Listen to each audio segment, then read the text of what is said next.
You just pin me, Chris. I've got you spotlighted. Is that what you're looking for? Yeah, just make it. Yep.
Okay, Chris, we're ready. All right, welcome, Coach. Anyone out there with a question?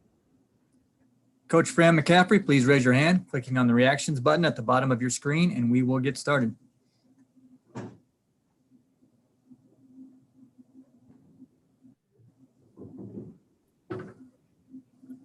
Coach, the first question from Chad Leistico. Hey, Coach. Hope you're doing well. Your defense is certainly, you've been better, and I know we've asked you about that. What types of things do you look for to know that this is a real change or a real improvement, over these last 4 or 5 games? Yeah, I think the only thing really to look at is consistency.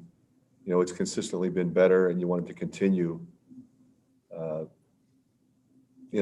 it also comes down to rebounding. So you got to start. It starts with transition defense, and then it goes to ball screen defense, and then guarding dribble penetration. But that rebounding, that first miss, is critical. And we'll be challenged in a big way with Michigan, the way they offensive rebound. Is that kind of key to your offense too? That just to get in transition off the defensive boards? Yeah, absolutely. Like we always say, we run on makes and misses, but it's much better to run off misses. The next question, Coach, from Mike Loss. And about Michigan, it's been such an impressive team this season. What has been, besides the addition of Dickinson, what has made this sort of transform this team?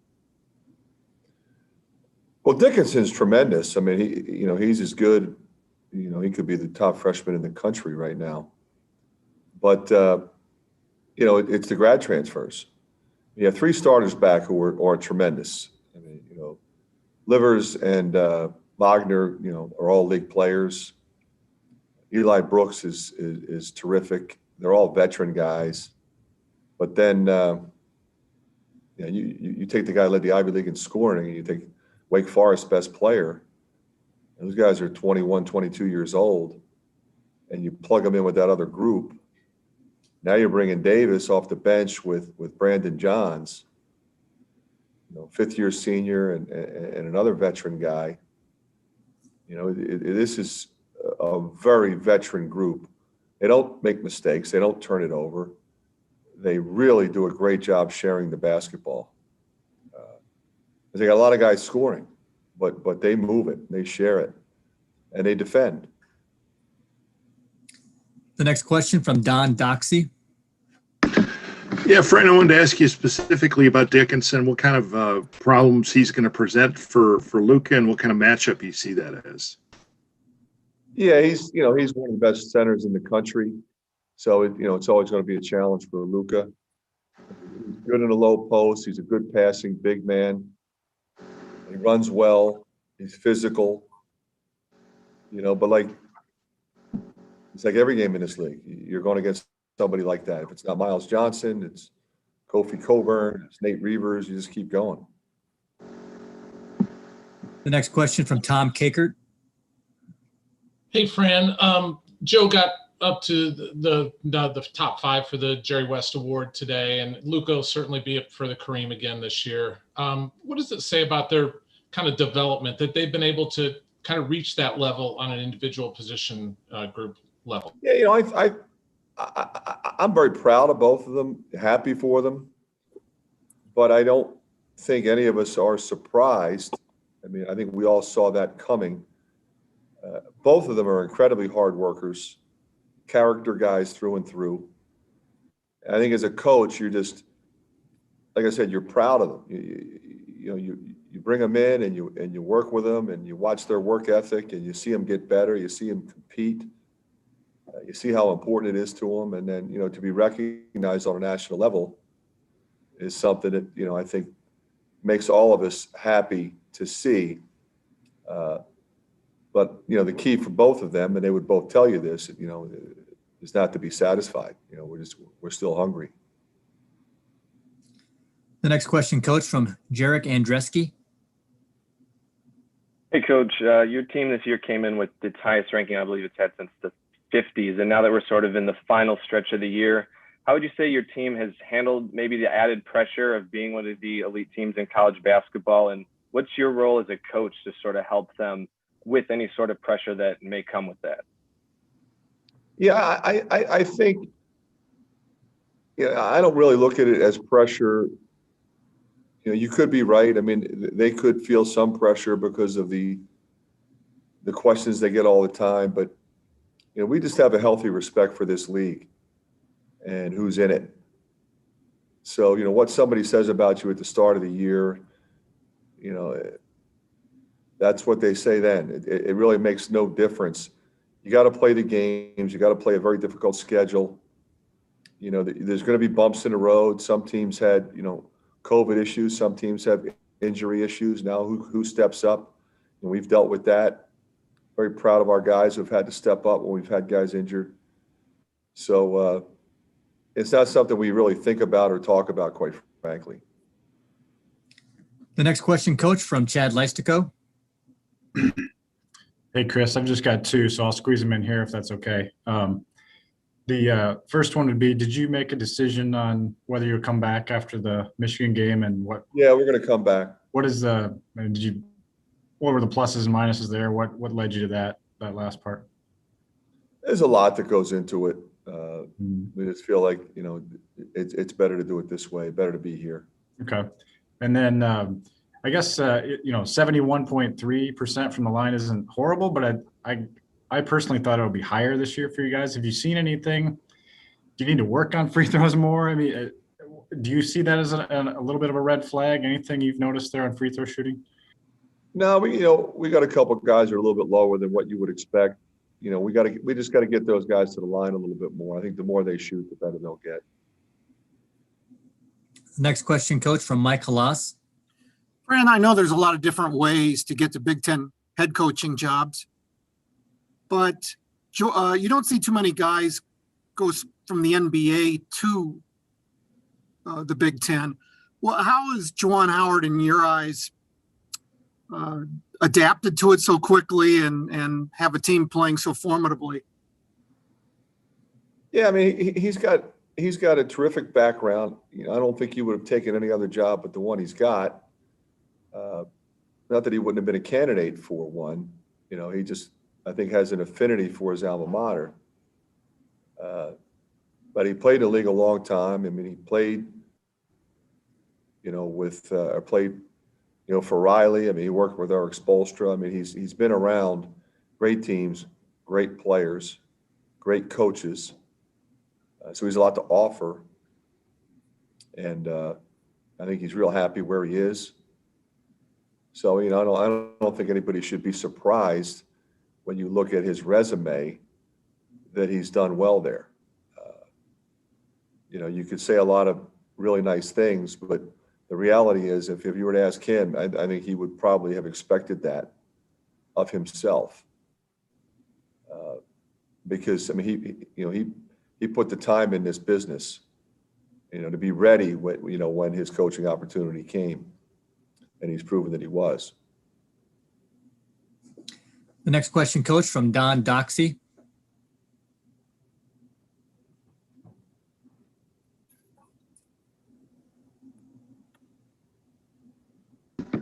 Sorry, I had trouble unmuting myself there. But I know you've attributed a lot of your recent defensive success to playing more man-to-man. Do you guys chart what percentage you play man-to-man and zone and everything else? Or is it just kind of a feel game to game? A little bit of both, but we crunch the numbers. I think that's critical to do that. Sometimes I would say this: most of the time, you don't need to look at the numbers, but not always. And I think that the numbers are what they are, and we've just been better in our man-to-man.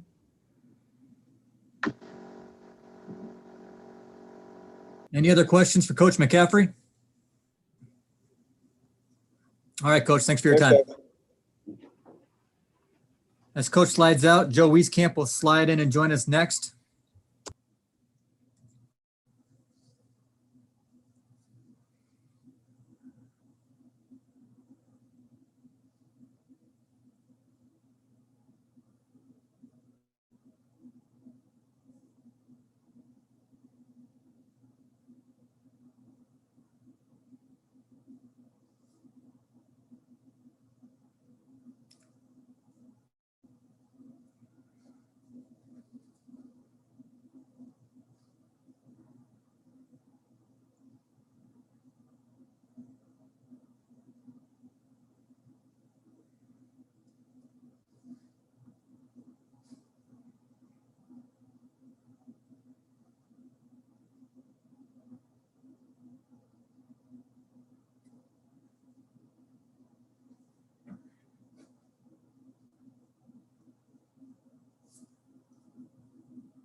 Welcome, Joe.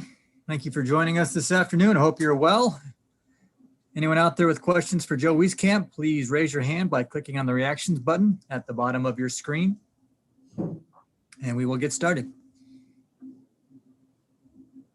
Joe, the first question this afternoon from Chad Leistico. Hey, Joe, just kind of looking back on last year's games against Michigan, looked like they were pretty high-paced, entertaining games. You expect more of the same this week? Yeah, definitely. They're a really good team this year, obviously, what they've proven. We got a lot of good pieces, and it's definitely going to be a test for us. And it's going to be a game where we really have to lock in defensively.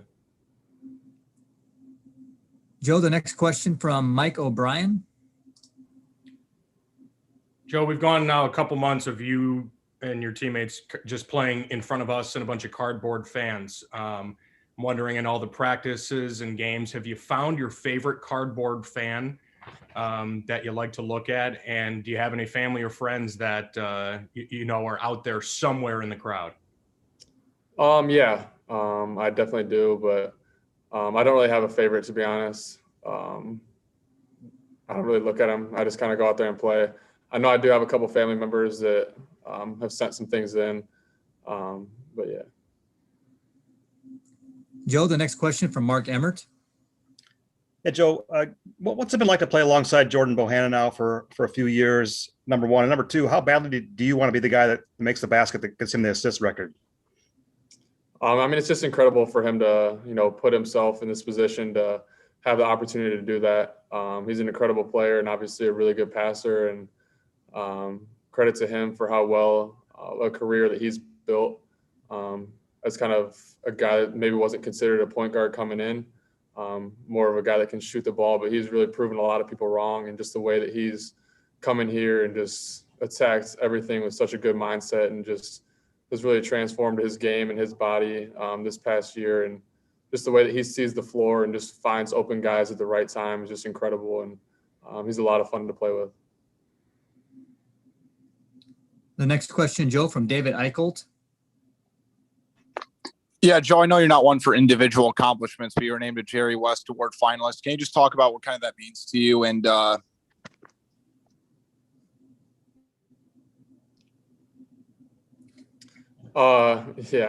it's definitely a great honor to be on that list. There's a lot of really good players that have their names in contention for that. So to be a guy that's in the top 5 is definitely a great honor. Joe, the next question from Chad Leistico. Hey, Joe, I know you've had opportunities to leave school and everything, but this is the type of week I'm sure you dream about, 2 teams in the top 5. What's kind of the level of anticipation, not only for yourself, but just this team, to have this opportunity this week?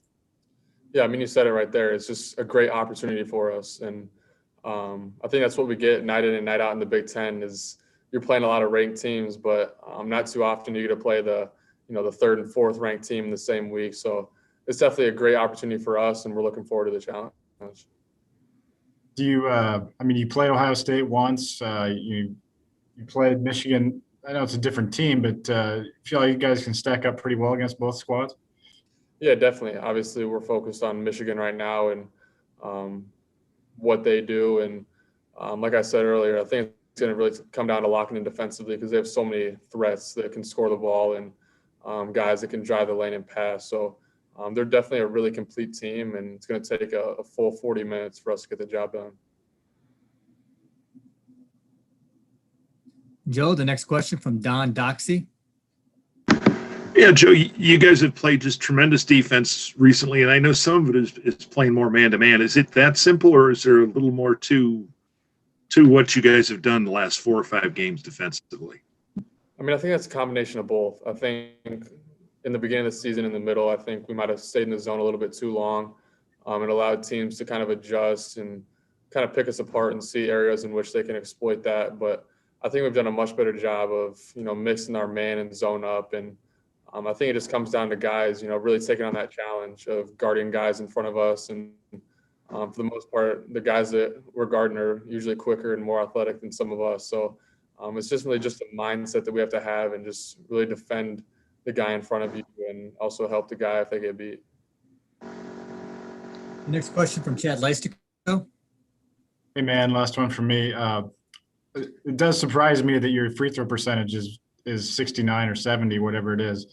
Is that something why do you think that is, I guess, after going 86 last year? And it seems like as a team, you guys have been a little lower on the free throws than you were last year. Any reason for that? Yeah, I mean, it's definitely not something I'm proud of right now. It's something I've really been working on. I think sometimes it's more of a mental thing than anything.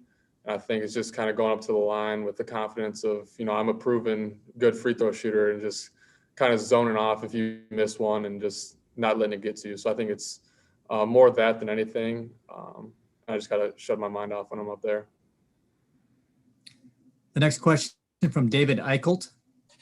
Yeah, Joe, I think my microphone cut off in the second half of the question, but will you take a moment to kind of appreciate being named as the top 5 guy, or is that just one of those things that you're just going to wait till after the season to reflect upon?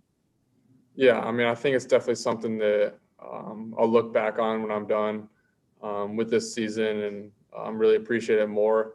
But I think kind of my mindset and the team's mindset is just focus on, finishing this season strong. And like we talked about earlier, we have a great opportunity this week to play Michigan and Ohio State. So those are the things that are at the front of my mind. Anything else for Joe Wieskamp? All right, Joe, thanks again for your time. Thank you.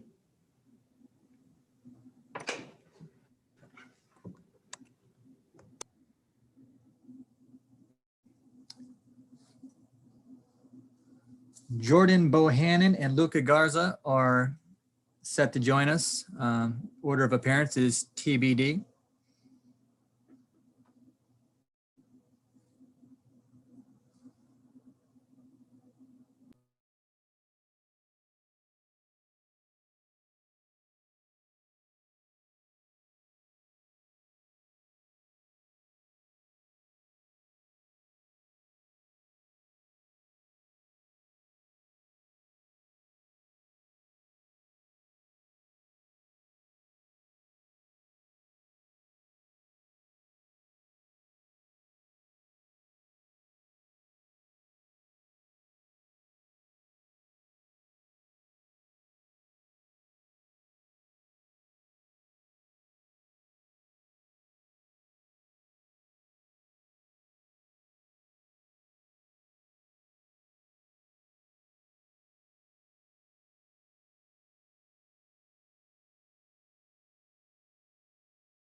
Luca will join us in about 3 minutes.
Luca, welcome. Thank you for your time this afternoon. Hope you're doing well. Anyone with questions for Luca Garza, please raise your hand by clicking on the participant button at the bottom of your screen, and we will get started this afternoon, Luca, with a question from David Eicholt. Yeah, Luca, I know you and Hunter kind of boost each other up on Instagram, and you guys kind of have a relationship going back to the DMV. What's that kind of relationship like, and how excited are you to take on the challenge of him? Yeah, no, I mean, I've known Hunter since, we were both little. Obviously, he's younger than me, but, we both played for Team Takeover. And, even when I was a senior, when we were playing 17U, we would practice against his team because his team was, probably one of the best Takeover teams there's been. Guys like Jeremy Roach and other people who are doing really, really well. So, yeah, no, I've known him for a while. We've always, worked out against each other and battled. And played in practice and stuff like that. So, it's really impressive to see what he's done so far. But, I think anybody from the DMV would have told you that was going to happen. He's been very elite for a while. The next question from Tom Kakert. Look, how are you viewing this week? A real opportunity for you guys on a national stage against the number 3 and number 4 teams in the country. I think these are two opportunities, for us to get a lot better. We're playing in, at, two of the best teams in the country, two of the best offenses. It's really going to test our defense. And, I think that's the biggest thing for us is to continue this consistency on the defensive end that we've had in these last couple games. The next question, Luca, from Don Doxey. Yeah, Luca, I know you worked with Hunter a lot just last spring during the pandemic. What kind of stuff did you guys do, and how often did you do that? I think, we definitely worked out a lot. I also worked out a lot with Jalen Smith. So it was kind of, one or the other. And during the time I was back home, but, I think, he's a guy who, he's great in the post, but has nice touch, has a nice jumper. His ability to stretch it out as well, and I'm similar in that way, and so working on our games with our head coach from our AAU team, Keith Stevens. So we're just battling, sometimes playing ones or whatever the case may be. But we definitely got some good work in against each other. But it's been awesome to see what he's been able to do so far in his career. The next question, Luca, from Mark Emmert. Yeah, Luca, I assume that since Jordan got the assist on your record-setting basket, you're going to get the basket on his record-setting assist. Have you guys worked that out? No, we haven't, but that would be special. Hopefully, it works out that way. But I think he'll take it any way it comes. What's it been like to play with him for these last 3 years? 4 years? It's been amazing. I think he's taught me so much. He's helped me a lot, and especially when I was a freshman, and just growing together through having 14 and 19 season to becoming an NCAA tournament team, and obviously now one of the best teams in the country. It's been a journey, and it's been a pleasure to have him at the helm at the point guard spot. And he's done such a good job over his career finding people, but also being able to find himself and score the ball. And it's been impressive to say the least. So, I'm very lucky, like I always say, to have the teammates that I do have. And, Jordan Bohannon is one of those guys who I've been really lucky and fortunate to play with. Look at the next question from Destiny Cook. Hi, Luca. I just had a question. So, I found that there was a rise in mental health concerns in student athletes, especially during COVID. So I just wanted to know if you noticed any of your teammates being affected by the balance of being a student athlete while handling this pandemic, just being mentally exhausted with classes, game schedule changes, and pandemic procedures within the program. Yeah, that's a terrific question. I think, it's been the hardest year in terms of, like you said, student athletes having to deal with, the mental health aspect of the game. We don't have the normal, balance of our lives that we usually do.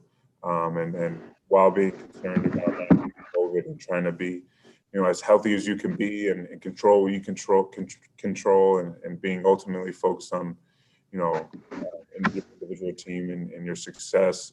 It's definitely been, a different year than any other for, all of us. And it's been awesome to see our team just really, be able to come in every day and have a great mindset and focus on continuing to improve. And so I think I haven't really seen, too many negative, effects, in that aspect. But I think, a lot of guys are really, I think we've grown closer together through this. I think sometimes you'll have guys who are friends with other people outside of the program or regular students or whatever the case may be. But this year, you really can't. You have to be locked into, the people you're around, your social circle and all of that. And I think that's grown our team together more. And I think, as a team, if you go through something like this, I think it just, kind of boosts, your ability to push through adversity. So I think everybody's mental health, from my standpoint, is in a really good spot. And I think we're continuing to improve that just, by being together and having fun. Luca, the next question from Mike O'Brien. Luca, we've gone a couple months of playing in front of thousands of cardboard fans. I'm just curious, in practice or in games, I know your focus is somewhat on the court. Have any of those fans caught your eye? I know there's kind of a big range of pets and fans doing funny poses. And obviously, give it DC. I know your dad's at most, if not every game. Any family or friends that are somewhere in the crowd that you've been able to locate? Honestly, I don't think I have, any family or friends in the program. Thomas Dietz was a friend of the program. Was a part of our program for a couple of years, and he had a cutout at one point that we noticed in the beginning of the year. But I think I've looked at some of the the dogs or the animals more than the people. I think so. I'm not really sure. We can get folks on the move, but definitely cool that we have some sort of way that people could feel like they're there with us, supporting us. The next question, Luca from Chad Leistico. Hey, Luca, I feel like when I talked to you in the summer, you were staying in Northern Virginia. Is that right? Yeah. Okay. So, and he's from Alexandria, I know, which is where my kids were born. Mm-hmm. Did you guys have like a meeting spot where you went? I mean, so you guys were very close in proximity. Honestly, it's kind of funny. I live in Arlington now, and everyone always travels to Maryland to play. Especially we both play with Team Takeover, and all the practices are in Maryland. Sometimes it'll be, in different high schools in DC, but it's usually always in Maryland. So there was a spot in Maryland that we both went to because we were both training with our head coach Keith Stevens. He coached me, he coached him, he coached a lot of really, really good players from our area. So I think that was really the spot that sometimes I'd work out with him, sometimes I'd work by myself, sometimes I work with Jamil Smith. All of the guys that have been a part of Team Takeover got in that gym and were able to work out during that time. And it definitely was really nice to have that, especially with a lot of gyms closed and different stuff like that. So it was definitely very cool. Does he know kind of some of your secrets, how to stop you? I think we played against each other a lot, and I think he definitely knows what my game is. But I think, when they're going to prepare for me like every other team and watch film and stuff like that. So I think, that he's also going to have, that as well. And, I'm going to be able to do the same thing. But, I think we both, know each other's games pretty well. Got time for one more question for Luca, and Jordan Bohannon is ready and waiting. So final question, Luca, from Jared Greenspan. Hey, Luca. Just sort of two quick related questions about Hunter. When you guys worked together over the summer, did he seek out any advice, or was there advice that you gave him about the college level? And then did you foresee him making this sort of immediate impact right away in his freshman season? Honestly, he's been playing, at a very high level of basketball for a while now. When he was in 8th grade, he was playing up, and when he got to high school, he was playing 17s as a freshman, sophomore, and junior, in the EYBL. So I think, he really didn't have that many questions. He's mature beyond his years because of, him, playing at that level. I played 17U after my junior year, but there were always some kids who would take over that we'd have someone play up, and he played up, quite a bit, and it was impressive. And obviously he went to DeMatha, which is in the best high school league in the country, the WCHC. So every single night he's going against Division I players from different high schools. So when you play at that level of competition, it's no surprise you see guys from the DMV, exceeding at this level. And it feels like every time I turn on my TV, I'm watching another person that, I've played against or I know doing very well. So no, honestly, I wasn't surprised. I think he's a really, really good player. He's been that way since he was young. He knows how to score the ball, and he's a terrific rebounder. So, I really, I think everyone from the DMV, if you ask anybody from there, if you thought this was coming, you wouldn't be surprised. He's that type of player. He was dominant in high school. He's All-Met Player of the Year, which that is a tremendous honor, in the DMV. So it was awesome to see him develop over his years. Okay, Luca, thanks so much for your time. All right, as Luca slides out, Jordan Bohannon is going to slide in. I need to warn everybody that we only have about 5 or 6 minutes with Jordan as we are butting up against the start of practice. So if you have questions for Jordan, throw those hands up, and we will make the best use of our time. Jordan, welcome. Thanks for joining us. The first question this afternoon is from Mark Emmert. Hey, Jordan, I was kind of intrigued by something you said after the game the other night about I think you said every assist has a story behind it. I wonder, in your career, which ones kind of stand out to you in terms of the impact they had, or the ones that you're most proud of? Oh man, definitely the one with Luca the other night. That will definitely be up there as one of my favorites. Made the one to Tyler Cook in the Big Ten tournament, running out of bounds play, threw a lob to him, and that will go down as one of my favorites ever, just because kind of the significance behind, how much we prepared for that play, just to see it unravel in the actual game and how it worked out. And he dunked over like 7 guys, including the refs, I feel like. So there's just so many plays. I came and I would have to have a lot of time to think about it. Jordan, the next question from David Eichelt. Yeah, Jordan, I don't think we've talked to you since the NCAA announced that they're going to have 25% capacity for the NCAA tournament. Are you kind of excited to start playing in front of fans again? Yeah, I mean, it adds a different environment. Granted, it won't be really anything until the Final Four. I think 25% is around 18,000 for Lucas Oil Stadium, which is kind of crazy to think about for a Final Four attendance level. So hopefully we can get to that point, and it'll kind of create a different environment for once of competing around that fan atmosphere. So that'll be really cool. But at the end of the day, the fans, we try not to let the fans impact too much of what we do on the court. So we just have to once we get there, be able to play up to our level that we know we are capable of. The next question from Mark Emmert. Yeah, Jordan, you've said that the assist record means more to you than anything else that you've accomplished, I think, individually. Why is that? Why is that so important to you? I think just when I got here at Iowa, right from the start when I was as a freshman at campus, a lot of people doubted, being able to play at Iowa or playing at the Big Ten level. And, I thought I had a pretty good freshman year, and I started proving myself that I belong. And, then people say, I just had really great players around me, and I wasn't able to, maybe break the 3-point record, or, I wasn't a really true point guard. So I think all these added things kind of add to my fire of, I can be a really great leader of this team, and whether that's me scoring or me passing the ball. And I've always prided myself of being a really great leader on the floor, trying to be as vocal as possible and getting the guys in the right spots. And if they're not in the right spots, I have to tell them they have to be at a certain spot at a certain time. So I always thought of myself as a great point guard and continue to try to lead the team. And, being a great point guard means you have to be able to, have a great assist to turnover ratio and know when to find guys when they're hot. And I think that's been a lost art of basketball, of a point guard trying to find guys that have made a couple of shots and then they go to a different guy instead. And that's something I've always been on my mind. If Weezy's hitting 3 or 4 shots in a row, then I'm going to make it a point for myself to go get the ball to him at the end of the game when he's hitting shots. And the same thing with anyone on the team.